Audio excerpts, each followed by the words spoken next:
فاعوذ باللہ من الشیطان الرجیم بسم اللہ الرحمن الرحیم۔ خواتین و حضرات، ہم میزان حصہ اول میں پہلے باب ایمانیات کا مطالعہ کر رہے ہیں۔ اس میں کتابوں پر ایمان زیر بحث ہے۔ اللہ تعالیٰ نے اپنے پیغمبروں کے ساتھ جو صحائف نازل کیے یا کتابیں نازل کیں، اس باب میں نے ان کا تعارف کرایا ہے۔ تورات، زبور اور انجیل کیا ہے، اس وقت کس صورت میں ہے، نازل ہوئی تو کس طریقے سے نازل ہوئی، اس پر ہم تفصیل سے گفتگو کر چکے ہیں۔ اب ہم دیکھیں گے کہ قرآن مجید کا میں نے لکھا ہے، یہ خدا کے آخری پیغمبر محمد صلی اللہ علیہ وسلم پر نازل ہوا ہے۔ اللہ تعالیٰ کا ارشاد ہے کہ یہ میزان اور فرقان ہے، اور پہلی کتابوں کے لیے اس کی حیثیت ایک مہیمن کی ہے۔ یہ تین لفظ قرآن مجید نے استعمال کیے ہیں۔ میزان، اردو زبان میں آپ اس کو ترازو کہیں گے، اگر معنوی ترجمہ کریں تو کسوٹی، یعنی ایسی چیز جس پر آپ تول کر دیکھ سکتے ہیں کیا صحیح ہے کیا غلط ہے۔ فرقان، حق و باطل میں فرق کر دینے والی کتاب۔ اب ظاہر ہے کہ یہاں حق و باطل کا وہی پہلو زیر بحث ہے جس کا تعلق اللہ کے دین سے، ہمارے ایمانیات سے اور اللہ کی شریعت سے۔ مہیمن یہ نگران کے معنی میں ہے۔ اس کی مزید وضاحت میں نے لکھا ہے، یہ ہیمنہ فلان علی قضا سے بنا ہوا اس میں صفت ہے جو محافظ اور نگران کے معنی میں آتا ہے۔ مدعا یہ ہے کہ کتاب الہی کا اصل قابل اعتماد نسخہ قرآن ہی ہے، یعنی اس وقت ہمارے پاس عملی طور پر اگر کوئی چیز اللہ تعالیٰ کی کتاب کی حیثیت سے پیش کی جا سکتی ہے اور پورے اعتماد کے ساتھ پیش کی جا سکتی ہے، قطعی ثبوت قرار دے کر پیش کی جا سکتی ہے، تو وہ قرآن ہی۔ اس سے پہلے جو کتابیں نازل ہوئیں، میں ان کے تعارف میں عرض کر چکا ہوں کہ وہ بھی اگرچہ فی الجملہ ہمارے پاس پہنچ گئی ہیں، لیکن ان کے تراجم ہیں۔ وہاں ہم اس پوزیشن میں نہیں رہے کہ پورے اعتماد کے ساتھ یہ کہہ سکیں کہ فلاں شخص نے ترجمہ کرتے ہوئے یہ چیز غلط سمجھی ہے، اور پورے اعتماد کے ساتھ کہہ سکیں کہ نقل کرنے والوں نے جب انہیں نقل کیا ہے تو اس میں کہیں کوئی حق و اضافہ نہیں ہوا۔ لیکن قرآن مجید کے بارے میں یہ بات پورے اعتماد کے ساتھ کہی جا سکتی ہے۔ اس لحاظ سے اب دین سے متعلق اگر کسی چیز کو آخری حجت کی حیثیت حاصل ہے، یعنی عملی طور پر کوئی چیز آخری حجت ہے، تو وہ یہ کتاب ہی ہے۔ لہٰذا دین کے معاملے میں ہر چیز کے رد و قبول کا فیصلہ اب اسی کی روشنی میں کیا جائے گا۔ اس معاملے میں قرآن مجید کو کیسے سمجھنا چاہیے، کیا سوالات پیدا ہوتے ہیں، وہ یہاں کا موضوع نہیں ہے۔ اس پر میں اصول و مبادی کے باب میں تفصیلی بحث کر چکا ہوں، اس کو وہیں دیکھنا بھی چاہیے۔ یہاں تو صرف یہ بتانا مقصود ہے کہ یہ کس نوعیت کی کتاب ہے۔ یعنی پہلی کتابیں جیسے ہم نے دیکھا کہ تورات سراسر قانون تھی، انجیل میں حکمت تھی، زبور اللہ تعالیٰ کی بارگاہ میں دعا و مناجات کے نغمات ہیں۔ یہ قرآن کیا ہے، ہمارے پاس کس طرح پہنچا ہے، یہاں اس کا ایک بالاجمال تعارف مقصود ہے۔ لہٰذا دین کے معاملے میں ہر چیز کے رد و قبول کا فیصلہ اب اسی کی روشنی میں کیا جائے گا۔ یہ قرآن کو حیثیت اس کے قابل اعتماد ہونے کی وجہ سے مل گئی ہے۔ یعنی ایک چیز تو ہے اللہ کی کتاب ہونا، اس لحاظ سے تورات بھی اللہ کی کتاب ہے، زبور بھی اللہ کی کتاب ہے، انجیل بھی اللہ کی کتاب ہے، بلکہ بائبل میں جو دوسرے صحف ہیں، انبیاء علیہم السلام کے صحف، ان کے بارے میں بھی یہی ماننا چاہیے کہ وہ اللہ ہی کی طرف سے نازل ہوئی ہیں اور پیغمبروں نے ان کو اپنی قوموں کے سامنے پیش فرمایا ہے، لیکن وہ سب اللہ کی کتاب تو ہیں، اللہ کی کتاب کی حیثیت سے بطور ایک آخری حجت کے پیش نہیں کیے جا سکتے، یعنی ان میں بحث ہو سکتی ہے۔ قرآن مجید کی چونکہ یہ حیثیت بالکل منفرد ہو گئی ہے، اس لیے اب ان میں بھی اگر کسی چیز کے بارے میں کوئی تردد ہوگا تو رد و قبول کا فیصلہ اسی کتاب کی روشنی میں ہوگا۔ یہی اب اللہ تعالیٰ کا کلام جس کو ہم کہتے ہیں اس کا مصداق ہے۔ ارشاد فرمایا ہے وَأَنزَلْنَا إِلَيْكَ الْكِتَابَ بِالْحَقِّ مُصَدِّقًا لِمَا بَيْنَ يَدَيْهِ مِنَ الْكِتَابِ وَمُهَيْمِنًا عَلَيْهِ فَاحْكُم بَيْنَهُم بِمَا أَنزَلَ اللَّهُ وَلَا تَتَّبِعْ أَهْوَاءَهُمْ عَمَّا جَاءَكَ مِنَ الْحَقِّ۔ یہ سورہ مائدہ کی آیت 48 ہے۔ اس کا ترجمہ ہے پھر ہم نے اب پیغمبر تمہاری طرف یہ کتاب نازل کی ہے۔ اس سے پہلے تورات انجیل کا ذکر ہو چکا ہے۔ پھر ہم نے اب پیغمبر تمہاری طرف یہ کتاب نازل کی ہے قول فیصل کے ساتھ۔ یہ اس کتاب کی خصوصیت ہے، یعنی فیصلہ کن بات جس سے آگے پھر کوئی بات کہنے کی نہیں رہ جاتی، قول فیصل کے ساتھ، اور اس کتاب کی تصدیق میں جو اس سے پہلے موجود ہے۔ یعنی یہ کتاب ایسا نہیں ہے کہ کوئی نیا دین لے کے آ گئی ہے۔ جو دین تورات میں، زبور میں، انجیل میں بیان ہوا ہے، انبیاء کے صحیفوں میں بیان ہوا ہے، یہ اسی دین کو بیان کرتی ہے۔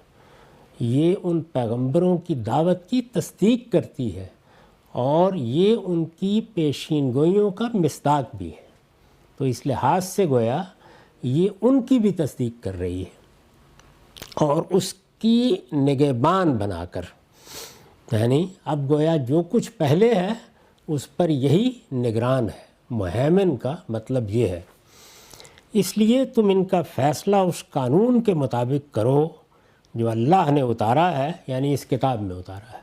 تو رسالت مآب صلی اللہ علیہ وسلم کو یہ ہدایت کی گئی کہ اب تمہارے پاس اگر پیچھے کے اہل کتاب بھی آئیں، تورات، زبور اور انجیل کو ماننے والے بھی آئیں، تو فیصلہ کن حیثیت اب اس کتاب کی ہے۔ اس کے مطابق فیصلہ کرو۔ تم ان کا فیصلہ اس قانون کے مطابق کرو جو اللہ نے اتارا ہے، اور جو حق تمہارے پاس آ چکا ہے اس سے ہٹ کر اب ان کی خواہشوں کی پیروی نہ کرو، اس لیے کہ انہوں نے اپنی خواہشوں کے لحاظ سے دین کی ایک تصویر بنا رکھی ہے۔ اس تصویر کے لحاظ سے وہ بات بھی کریں گے، گفتگو بھی کریں گے، اعتراضات بھی کریں گے، اشکالات بھی پیش کریں گے، لیکن تمہارے پاس میزان ہے، فرقان ہے، اللہ کا اتارا ہوا قول فیصل ہے۔ تمہیں اس کی روشنی میں، اس میں بیان کردہ قانون کے مطابق فیصلے کرنے ہیں۔ تو یہ بتا دیا کہ یہ کتاب حق لے کر آئی ہے، اس کتاب کی حیثیت ایک قول فیصل کی ہے، اور اب یہی حجت ہے، یعنی اگر کسی جگہ پر کوئی اختلاف ہوگا، کوئی نزاع ہوگی تو یہی فیصلہ کرے گا۔ معافی۔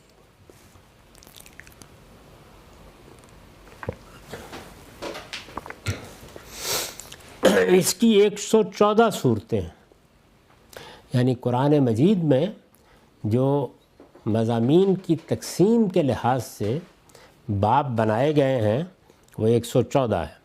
اس کی 114 صورتیں ہیں جن میں زیادہ تر اپنے مضمون کے لحاظ سے توام ہیں، یعنی جوڑا جوڑا ہے۔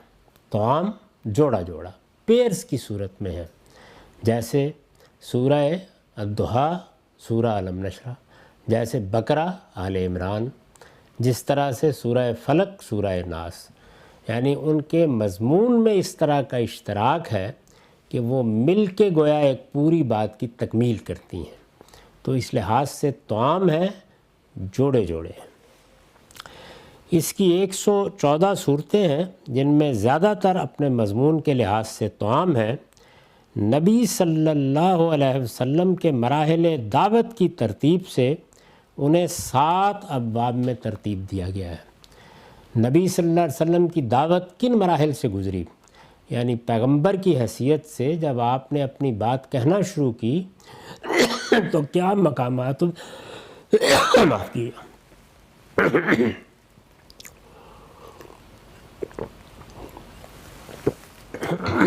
کیا مقامات و مراحل پیش آئے؟ وہ جب ہم قرآن مجید سے سمجھتے ہیں تو یہ واضح ہو جاتا ہے کہ اس میں پہلا مرحلہ انذار کا ہے، یعنی بات شروع ہو گئی ہے، پیغمبر خبردار کر رہے ہیں، جس مقصد کے لیے آئے ہیں وہ پیش کیا جا رہا ہے۔ پھر حکم دیا جاتا ہے کہ یہی انذار اب عام طریقے سے پیش کیا جائے گا، یعنی ڈنکے کی چوٹ، جس کو قرآن مجید میں ایک جگہ جہارہ سے تعبیر کیا گیا ہے۔ مجلسوں میں، ان کے محافل میں جہاں وہ بیٹھتے ہیں، جہاں جمع ہوتے ہیں، جہاں ان کو جمع کیا جا سکتا ہے، تو ہر ایسی جگہ پر مثلا بیت اللہ میں جا کر، صفا کی پہاڑی پر کھڑے ہو کر اب اس کو عام طریقے سے پیش کیا جائے گا۔ تو یہ دوسرا مرحلہ ہے۔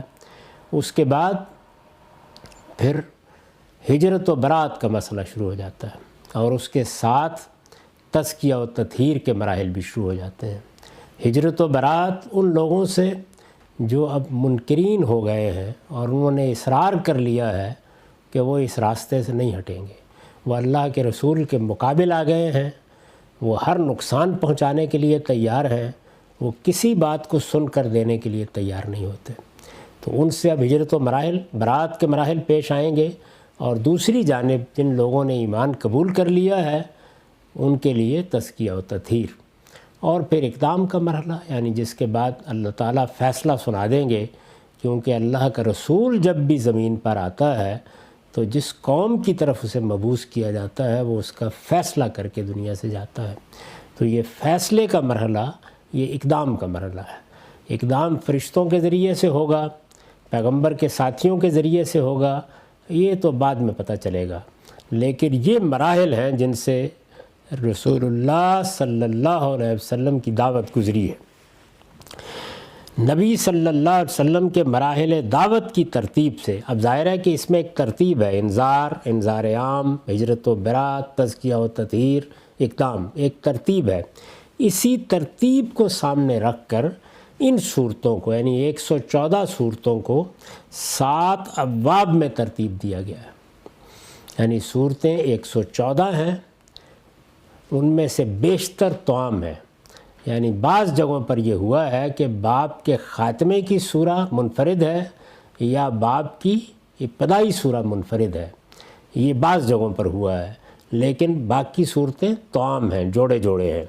اور پھر ان کو ان مراحل کی، یہ جو دعوت کے مراحل میں نے بیان کیے ہیں، ان کی ترتیب کو سامنے رکھ کے، یعنی کہیں انذار سے بات شروع کر دی ہے، کہیں انذار عام سے شروع کر دی ہے، کہیں اتمام حجت سے شروع کر دی ہے، ان مراحل کو سامنے رکھ کر پھر ترتیب دیا گیا ہے۔ انہیں 7 ابواب میں ترتیب دیا گیا ہے۔ اس کی زبان عربی ہے، اور اسے جبریل امین نے اللہ کے حکم سے محمد الرسول اللہ صلی اللہ علیہ وسلم کے قلب پر نازل کیا ہے۔ یعنی یہ خود قرآن نے بتا دیا ہے کہ اس کے نزول کی صورت کیا ہوئی ہے۔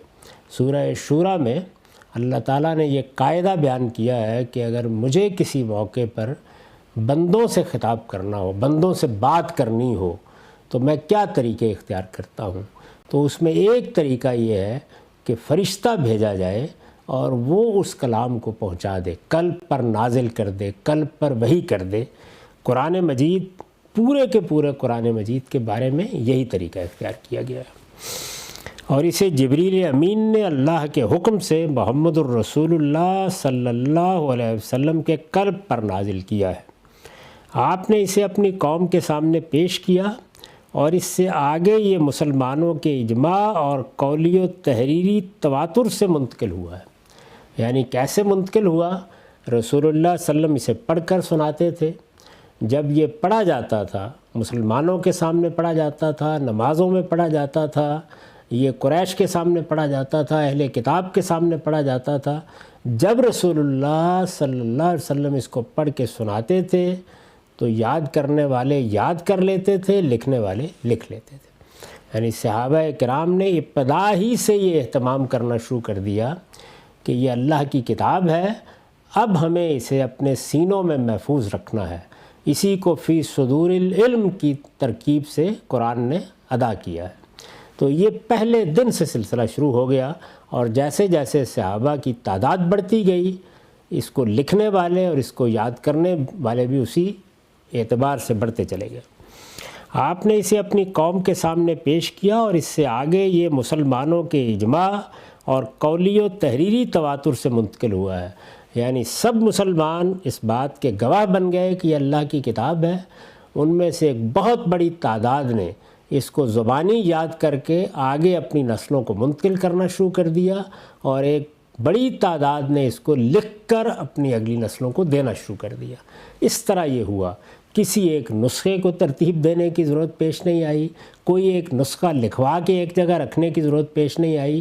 یہ غیر معمولی اہتمام ہوا جس میں کسی شیطان کے لیے در اندازی کا سوال ہی ختم ہو گیا۔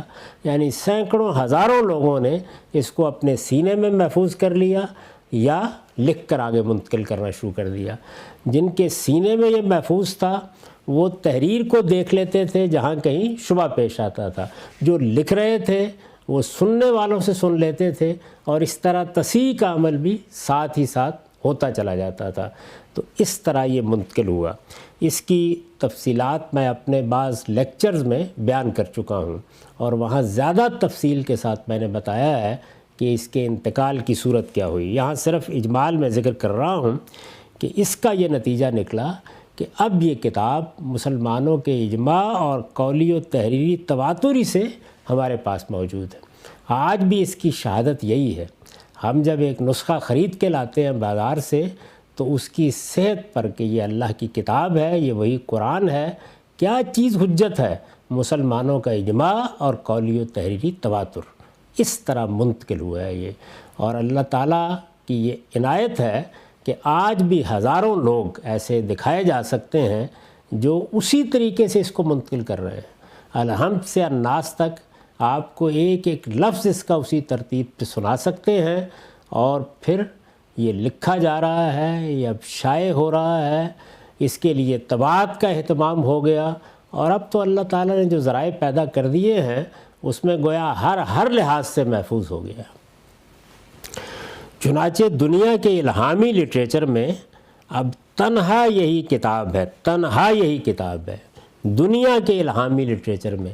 یعنی خواہ اس کے مقابل میں آپ ویدوں کو پیش کریں، آپ گیتا کو پیش کریں، آپ اس کے مقابل میں بدھ مت کی کوئی چیز لائیں، اس کے مقابل میں آپ تورات، انجیل جو الہامی کتابیں ہیں ان کو لائیں، جس چیز کا بھی آپ ذکر کریں گے اگر اس کے ساتھ الہام کا کوئی تصور وابستہ ہے تو اس پورے الہامی لٹریچر میں اب تنہا یہی کتاب ہے جس کے بارے میں یہ بات پورے یقین کے ساتھ کہی جا سکتی ہے کہ یہ جس طرح دی گئی بغیر کسی ادنا تغیر کے بالکل اسی طرح، اسی زبان میں اور اسی ترتیب کے ساتھ اس وقت ہمارے پاس موجود ہے۔ یعنی نہ اس کی زبان میں کوئی تبدیلی آئی ہے، نہ ترتیب میں کوئی تبدیلی آئی ہے۔ جس طریقے سے رسالت مآب صلی اللہ علیہ وسلم نے اس کو اللہ کے حکم سے ترتیب دے کر صحابہ کو منتقل کر دیا تھا، یہ نسلاً بعد نسلاً اسی طرح منتقل ہو رہی ہے اور ہمارے پاس موجود ہے۔ اس کا یہ تواتر، یعنی یہ بات کہ ایک کتاب کو اس طرح نسلوں میں ہزاروں لوگ زبانی روایت کر دیں، ایک پوری کتاب کو، یعنی کم و بیش 600-650 صفحے کی کتاب، ایک پوری کتاب کو اس کے پہلے حرف سے آخری حرف تک لوگ آپ کو کھڑے ہو کے سنا دیں، بچے سنا دیں، لڑکے سنا دیں، بڑے سنا دیں، اور اس کے ساتھ تحریر کا بھی ایک تواتر موجود ہو، اس کا یہ تواتر خود ایک معجزہ ہے۔ اس لیے کہ یہ دنیا کی واحد کتاب ہے جس کو اس وقت بھی لاکھوں مسلمان الحمد سے والناس تک محض حافظے کی مدد سے زبانی سنا سکتے ہیں۔ یعنی 2-4 لوگ کہیں مل جائیں گے جو کہیں گے کہ مجھے حافظ کا پورا دیوان یاد ہے، یا مجھے اقبال کا پورا کلام یاد ہے، یا مجھے غالب کا پورا دیوان حفظ ہے، یا میں آپ کو شیکسپیئر کا فلاں ڈرامہ اپنے حافظ سے سنا سکتا ہوں، لیکن ہزاروں کی تعداد میں، لاکھوں کی تعداد میں مسلمان چھوٹے بڑے، اس میں یہ تفریق بھی نہیں ہے کہ کس کا ذوق کیا ہے، اس زبان کو جانتا ہے یا نہیں جانتا، وہ الحمد سے والناس تک محض حافظے کی مدد سے زبانی سنا سکتے ہیں۔ تاریخ بتاتی ہے کہ پچھلے 1400 سال میں اس کی روایت کا یہ سلسلہ ایک دن کے لیے بھی منقطع نہیں ہوا، یعنی ایسا نہیں ہوا کہ مسلمانوں پر کوئی دور آ گیا ہو جس میں انہوں نے اس کو لکھنا بند کر دیا ہو، جس میں انہوں نے اس کو یاد کرنا بند کر دیا ہو۔ ایک ایک زمانہ، ایک ایک دور، ایک ایک نسل اس بات کی گواہ ہے کہ یہ سلسلہ اسی طرح چلتا رہا ہے، ایک دن کے لیے بھی منقطع نہیں ہوا۔ اس سے صاف واضح ہے کہ اس کی حفاظت کا یہ اہتمام خود پروردگار عالم کی طرف سے ہوا ہے، یعنی اس کے پیچھے خدائی اسکیم ہے۔ تکوینی طور پر یہ معاملہ اس طرح ہوا ہے کہ لوگوں نے اس کتاب کو رسول اللہ صلی اللہ علیہ وسلم سے لیا اور ایسے منتقل کرنا شروع کر دیا۔ آپ جب کسی کتاب کو تحریر کرتے ہیں یا اس کو وجود پذیر کرتے ہیں تو آپ لکھتے ہیں یا آپ اس کو بیان کرتے ہیں، اور اس کے لیے معلوم نہیں کیا پاپڑ بیلنے پڑتے ہیں، لیکن رسول اللہ صلی اللہ علیہ وسلم نے اللہ کے حکم سے اس کو سنایا، جس کو تلاوت آیات کہا جاتا ہے، سنایا، اور آگے بیٹھے ہوئے لوگوں کے دل کھل گئے اور انہوں نے اس کو قبول کرنا شروع کیا۔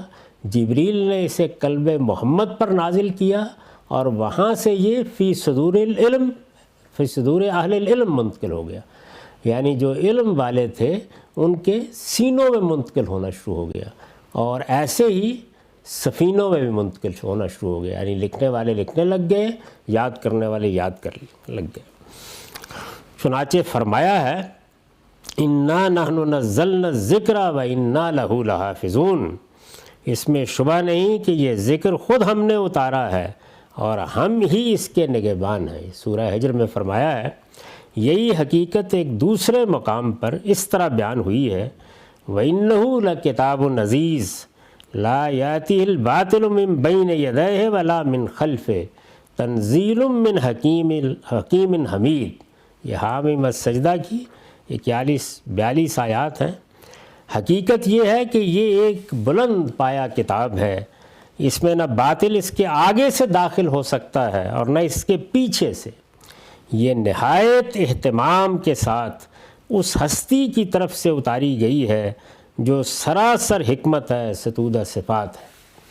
یہ اللہ تعالیٰ نے خود بیان کر دیا ہے کہ اس کتاب کی حیثیت کیا ہے، اس کی حفاظت کا کیا اہتمام ہوا ہے، اس کو اتارنے میں کیا اہتمام کیا گیا، اس کو پیش کرنے میں کیا اہتمام کیا گیا، اور اب یہ کس اہتمام کے ساتھ منتقل ہو رہی ہے۔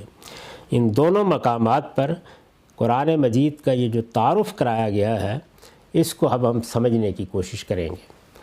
قرآن کی حفاظت کے جن پہلوؤں کی طرف اس آیت میں اشارہ کیا گیا ہے وہ استاذ امام امین احسن اصلاحی کے الفاظ میں یہ ہے، یعنی وہ کیا بات ہے پوری، یہ جو فرمایا ہے کہ یہ ایک بلند پایا کتاب ہے، اس میں نہ باطل اس کے آگے سے داخل ہو سکتا ہے اور نہ اس کے پیچھے سے۔ اس کے مضمرات کیا ہیں، یہ کیا بات ہے جو 2 لفظوں میں کہہ دی گئی ہے، استاذ امام نے اس کی وضاحت کی ہے۔ وہ لکھتے ہیں، ایک یہ کہ قرآن کے زمانہ نزول میں اللہ تعالیٰ نے اس امر کا خاص اہتمام فرمایا کہ قرآن کی وحی میں شیاطین کوئی مداخلت نہ کر سکے۔ یہ اہتمام کس طرح کیا گیا، آپ قرآن مجید کی سورہ جن میں اور بعض دوسرے مقامات پر اس کی تفصیلات دیکھ سکتے ہیں۔ قرآن کی وحی میں شیاطین کوئی مداخلت نہ کر سکے، یعنی آسمان سے آ رہا ہے، جبریل امین لے کے آ رہے ہیں، تو جو مخلوقات خاص طور پر جنات دلوں میں خطور کرتے ہیں وہ کہیں کوئی دراندازی نہ کریں۔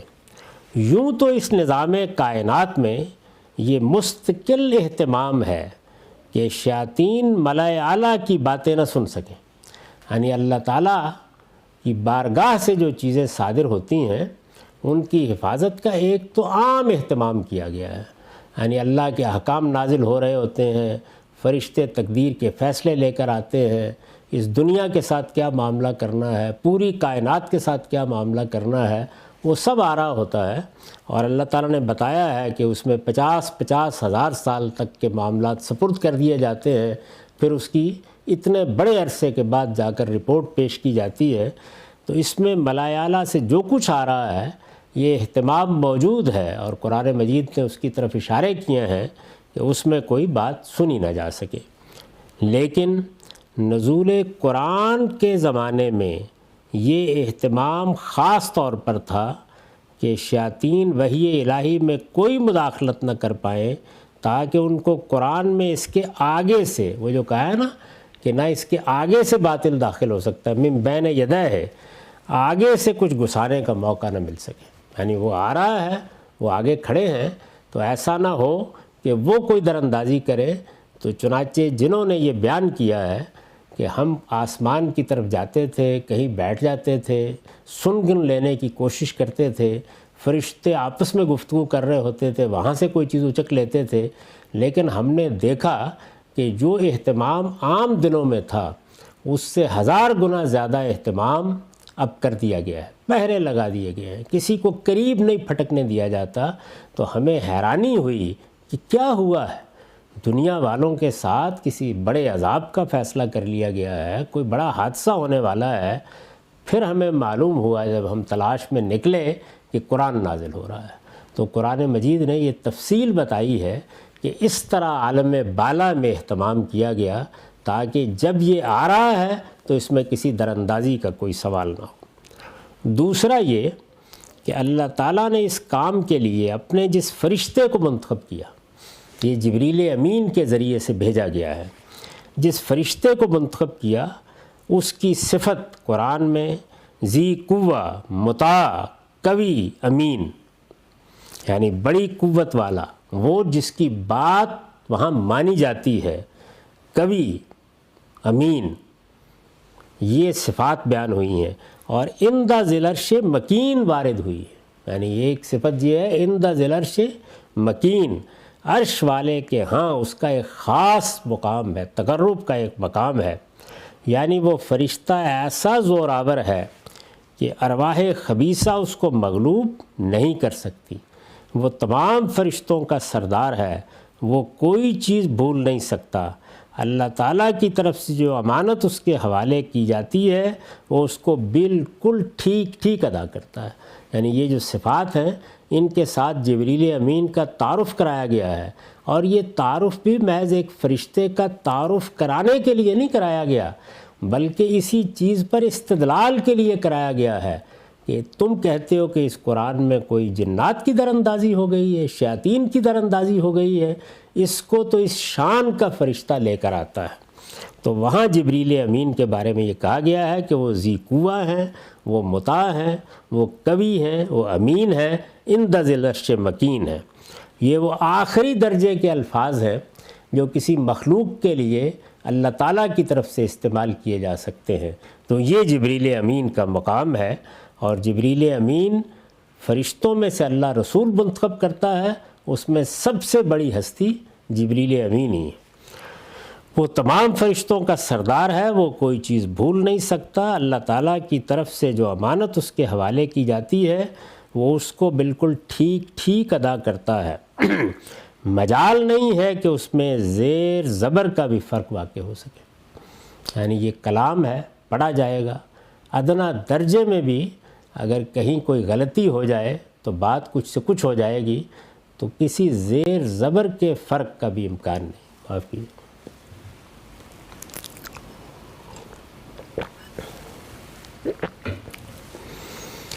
وہ اللہ تعالیٰ کے ہاں بہت مقرب ہے، عند ذی العرش مکین، بہت مقرب ہے۔ اللہ تعالیٰ کے ہاں جو مراتب بیان ہوئے ہیں ان میں سب سے بڑا مرتبہ تقرب ہے، یعنی کون خدا کے کتنا قریب ہے۔ دنیا میں بھی ظاہر ہے کہ اگر کوئی بادشاہ ہے یا کوئی بڑا آدمی ہے تو انسانوں کے مراتب اسی لحاظ سے دیکھے جاتے ہیں۔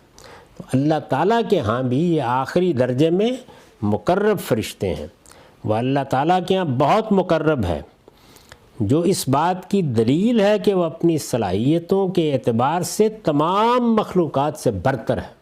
یہ جبریل امین کی حیثیت بیان کی گئی ہے۔ ظاہر ہے کہ یہ اہتمام بھی اسی لیے فرمایا گیا ہے کہ قرآن میں اس کے منبع کی طرف سے، یعنی جہاں سے وہ آ رہا ہے، اس کے منبع کی طرف سے کسی باطل کے گھسنے کا امکان باقی نہ رہے۔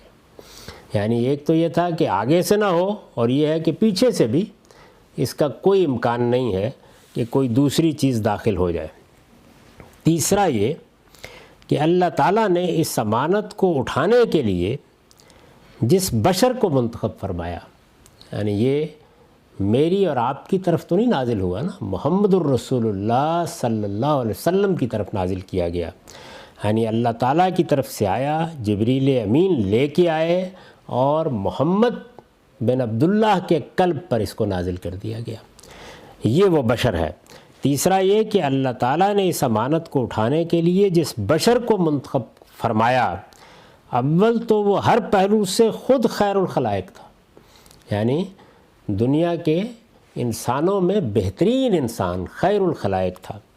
ثانیاً قرآن کو یاد رکھنے اور اس کی حفاظت و ترتیب کی ذمہ داری اللہ تعالیٰ نے تنہا اس کے اوپر نہیں ڈالی، یعنی یہ نہیں کیا گیا کہ نازل کر دیا گیا ہے، اب یاد رکھ سکتے ہو تو رکھ لو۔ یہ ذمہ داری تنہا محمد صلی اللہ علیہ وسلم پر نہیں ڈالی گئی، یہ ان کے سینے میں یاد رکھوایا گیا، یہ ان کو ترتیب دے کے بتایا گیا، یعنی جو بھی کتاب سے متعلق چیز تھی خود اللہ تعالیٰ کی نگرانی میں ہوئی۔ ثانیاً قرآن کو یاد رکھنے اور اس کی حفاظت و ترتیب کی ذمہ داری اللہ تعالیٰ نے تنہا اس کے اوپر نہیں ڈالی، بلکہ یہ ذمہ داری اپنے اوپر لی، یعنی یہ بتایا کہ یہ بھی میں کروں گا، اس عالم کے خالق کی حیثیت سے یہ میرا کلام ہے، تو اب اس کو تمہارے دل میں جمع رکھنا اور اس کی ترتیب دینا اور اس کی قرأت کرنا، یہ سب ہماری ذمہ داری ہے۔ چنانچہ سورہ قیامہ میں فرمایا ہے، یہ 16 سے 19 آیات ہیں، لا تحرک بہ لسانک لتعجل بہ ان علینا جمعہ وقرآنہ فاذا قرأناہ فاتبع قرآنہ ثم ان علینا بیانہ۔ اور تم اس قرآن کو حاصل کرنے کے لیے اپنی زبان کو تیز نہ چلاؤ، ہمارے اوپر ہے اس کے جمع کرنے اور اس کے سنانے کی ذمہ داری، تو جب ہم اس کو سنا چکیں تو اس سنانے کی پیروی کرو، یعنی جمع کرنا، ترتیب دینا، یہ بھی ہماری ذمہ داری ہے۔ جب یہ ترتیب پا جائے گا تو دوبارہ پڑھیں گے اس کو، اس قرأت کی پیروی کرو، پھر ہمارے ذمے ہے اس کی حفاظت، وضاحت۔ اگر کوئی پھر معاملہ ایسا پیش آیا کہ کسی جگہ کوئی تبیین کی، وضاحت کی، شرح کی ضرورت ہوئی، وہ بھی ہم خود کریں گے۔ چنانچہ قرآن مجید میں جو قرآن کے طالب علم ہیں وہ جانتے ہیں کہ وہ مقامات موجود ہیں کہ جن میں یہ توضیحات کی گئیں، پھر ان کو صورتوں کا حصہ بنایا گیا، پھر ان کے ساتھ جب وہ ضمیمے لگا دیے گئے تو یہ وضاحت کی گئی کہ یہ اللہ نے وہ وعدہ پورا کیا ہے، اور اس میں عام طور پر اس مضمون کی آیت آتی ہے کہ کذالک یبین اللہ آیاتہ، اللہ اس طرح اپنے وعدے کے مطابق اپنی آیتوں کی تبیین یا وضاحت کرتا ہے۔ روایات سے ثابت ہے کہ جتنا قرآن نازل ہو چکا ہوتا ہے، یعنی یہ باتیں تو خود قرآن نے بیان کر دی، اب ہم جب تاریخ کو دیکھتے ہیں، ہمارے پاس جو اس کا ریکارڈ ہے یہ روایات کی صورت میں ہے۔ روایات سے ثابت ہے کہ جتنا قرآن نازل ہو چکا ہوتا اس کو نبی صلی اللہ علیہ وسلم اور آپ کے مقرب صحابہ یاد بھی رکھتے، اور ہر رمضان میں حضرت جبریل کے ساتھ حضرت صلی اللہ علیہ وسلم اس کا مذاکرہ بھی فرماتے رہتے، یعنی اہتمام دیکھیے کیا ہے، نازل ہو رہا ہے سنا دیا، اس کے بعد جتنا نازل ہو گیا ہے وہ رمضان میں پھر جبریل امین پڑھتے، اور معلوم نہیں کہ کس کس درجے میں اس کو یاد رکھنے کی کوشش کی جاتی۔ اس کو نبی صلی اللہ علیہ وسلم اور آپ کے مقرب صحابہ یاد بھی رکھتے، اور ہر رمضان میں حضرت جبریل کے ساتھ حضرت صلی اللہ علیہ وسلم اس کا مذاکرہ بھی فرماتے رہتے، تاکہ کسی سہو و نسیان کا اندیشہ نہ رہے. یعنی اگر کہیں کوئی سہو ہو رہا ہے، نسیان ہو رہا ہے، کوئی چیز بھول رہی ہے، تو ہر رمضان میں اس کی تصحیح کی جاتی، اور یہ مذاکرہ اس ترتیب کے مطابق ہوتا. یعنی گویا ترتیب دینے کا کام بھی ساتھ ساتھ ہو رہا ہے، اور یہ مذاکرہ اس ترتیب کے ساتھ ہوتا جس ترتیب پر اللہ تعالیٰ نے قرآن کو مرتب کرنا پسند فرمایا. یعنی نزول کے معاملات الگ تھے، پہلے ایک سورہ نازل ہو گئی، وہ مخاطبین کے لحاظ سے تھے. اب اس کو ترتیب دینے کا کام بھی ساتھ ساتھ شروع کر دیا گیا تاکہ یہ اپنی اصل صورت میں محفوظ ہو جس پہ اب دنیا کے سامنے اس کو جانا ہے. یہ بھی روایات سے معلوم ہوتا ہے کہ حضرت صلی اللہ علیہ وسلم نے اپنی حیات مبارک کے آخری رمضان میں یہ مذاکرہ 2 مرتبہ فرمایا. یعنی آخری رمضان میں یہ اہتمام کیا گیا چونکہ پورا ہو گیا تھا قرآن، تو پھر پورا کا پورا قرآن پڑھا گیا، اور اس کو رسول اللہ صلی اللہ علیہ وسلم نے سنا، جبریل نے پڑھا، اور پھر رسول اللہ صلی اللہ علیہ وسلم نے پڑھا اور جبریل نے اس کو سنا. 2 مرتبہ کیا گیا. پھر اسی ترتیب اور اسی قرات کے مطابق پورا قرآن ضبط تحریر میں لایا گیا. یعنی اب صحابہ نے اس کو اس طرح لکھنا شروع کر دیا، اور بعد میں خلفائے راشدین نے اسی کی نقلیں مملکت کے دوسرے شہروں میں بھجوائیں. یعنی انہوں نے کوئی قرآن کی ترتیب کا اہتمام نہیں کیا، جو کچھ ہو چکا تھا اب اس کی اشاعت کا اہتمام کیا، نقلیں کرا کے، جیسے اس وقت بھی حکومتیں کر رہی ہیں. سعودی عرب کی حکومت بہت بڑے پیمانے کے اوپر قرآن کے نسخے، قرآن کی نقول دنیا تک پہنچاتی ہے. جب چھاپا خانہ ایجاد ہوا تو مصر میں شاہ فاروق کے زیر اہتمام یہی کیا گیا، تو یہ ہونا شروع ہو گیا. یہ اہتمام پچھلے صحیفوں میں سے کسی کو بھی حاصل نہ ہو سکا. یعنی اس طریقے سے گویا ایک ایک شخص نے اس کو یاد کر لیا، ایک ایک شخص نے لکھنا شروع کر دیا. اگر کسی کتاب کو آپ لکھ کے ایک نسخہ کہیں رکھ دیں، معلوم نہیں ایک ورق کہیں رہ گیا، معلوم نہیں دنیا میں کیا مسائل پیدا ہوئے، کسی ملک پر حملہ ہوا تو ڈھونڈ رہے ہیں کہ وہ نسخہ کہاں گیا اور کتاب کہاں گئی. اس کے لیے وہ اہتمام کیا گیا کہ کوئی چور اس کو چرا نہ سکے اور کوئی شخص اس کے اندر کوئی ترمیم تغیر نہ کر سکے. یہ سینوں میں چلا گیا، یہ ہر شخص کے ہاں سفینوں میں محفوظ ہو گیا. یہ اہتمام پچھلے صحیفوں میں سے کسی کو بھی حاصل نہ ہو سکا. یہاں تک کہ تورات کے متعلق تو یہ علم بھی کسی کو نہیں ہے کہ اس کے مختلف صحیفے کس زمانے میں اور کن لوگوں کے ہاتھوں مرتب ہوئے. یعنی وہ تاریخ ہی گم ہو گئی ہے کہ ہم اس کی تصدیق کر سکیں. ظاہر ہے کہ اس کو بھی محفوظ کیا گیا ہوگا، لیکن ہمارے پاس اس کی تاریخ موجود نہیں ہے. چوتھا یہ کہ قرآن اپنی فصاحت الفاظ اور بلاغت معنی کے اعتبار سے معجزہ ہے. یعنی قرآن مجید اپنی بات میں جو فارم اختیار کرتا ہے بات کہنے کی، اس لحاظ سے بھی وہ ایک معجزہ ہے جس کے سبب سے کسی غیر کا کلام اس کے ساتھ پیوند نہیں ہو سکتا. یعنی آپ کوئی حدیث نکالیے اور بیچ میں رکھ دیجئے، عربی زبان کا ذوق رکھنے والا آدمی پکار اٹھے گا کہ یہ قرآن نہیں ہے. اس قدر اعجاز ہے. یہاں تک کہ نبی صلی اللہ علیہ وسلم کا اپنا کلام بھی باوجود کہ آپ اس قرآن کے لانے والے ہیں اور افصح العرب والعجم ہیں، اس کا مقابلہ نہیں کر سکتا. یعنی رسول اللہ صلی اللہ علیہ وسلم کی زبان فیض ترجمان سے جو باللفظ باتیں روایت ہوئی ہیں ان کو رکھ کے دیکھ لیجیے، زمین آسمان کا فرق ہے. اس وجہ سے اس بات کا کوئی امکان نہیں ہے کہ کسی غیر کا کلام اس کے ساتھ مخلوط ہو سکے. چنانچہ جن مدعیوں نے قرآن کا جواب پیش کرنے کی جسارت کی، ان کی مزخرفات کے نمونے ادب اور تاریخ کی کتابوں میں موجود ہیں. یعنی کچھ لوگوں نے یہ جسارت کی، وہ دیکھ سکتے ہیں. آپ ان کو قرآن کے مقابل میں رکھ کر موازنہ کر لیجئے، دونوں میں گوہر اور پشیز کا فرق نظر آئے گا. یعنی کہاں ہیرے ہیں اور کہاں کوئلے ہیں. اس طرح گویا پیچھے سے بھی ومن خلفہ ہی قرآن میں در اندازی کی راہ مسدود کر دی گئی، کوئی امکان باقی نہیں رہا. اور پانچویں یہ کہ قرآن کی حفاظت کے ساتھ اللہ تعالیٰ نے قرآن کی زبان کی حفاظت کا بھی قیامت تک کے لیے وعدہ فرما لیا.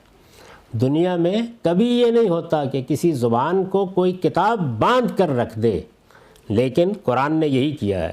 پانچویں یہ کہ قرآن کی حفاظت کے ساتھ اللہ تعالیٰ نے قرآن کی زبان کی حفاظت کا بھی قیامت تک کے لیے وعدہ فرما لیا دوسرے آسمانی صحیفوں میں تو ان کی اصل زبانیں مٹ جانے کے سبب سے بے شمار تحریفیں ترجموں کی راہ سے داخل ہو گئیں جن کا سراغ اب ناممکن ہے، کوئی ذریعہ نہیں رہا، لیکن قرآن کی اصل زبان محفوظ ہے اور قیامت تک محفوظ رہے گی۔ اس وجہ سے ترجموں اور تفسیروں کی راہ سے اس میں کسی باطل کے گھسنے کا کوئی امکان نہیں ہے۔ اگر اس میں کسی باطل کو گھسانے کی کوشش کی جائے تو اہل علم اصل پر پرکھ کر اس کو چھانٹ کر الگ کر سکتے ہیں۔ یعنی اس وقت بھی کوئی شخص ترجمے میں، تفسیر میں کوئی اپنی طرف سے بات کہنے کی کوشش کرے، وہ اگل دیتا ہے۔ آپ اس کے سامنے سرنگو ہو جائیے، جا کے اس سے پوچھئے، وہ بتا دے گا کہ میں اس بات کو قبول کرنے کے لیے تیار نہیں ہوں۔ یہ قرآن اس طرح سے ہم تک پہنچا ہے۔ اقول قولی ھذا واستغفر اللہ لی ولکم ولسائر المسلمین۔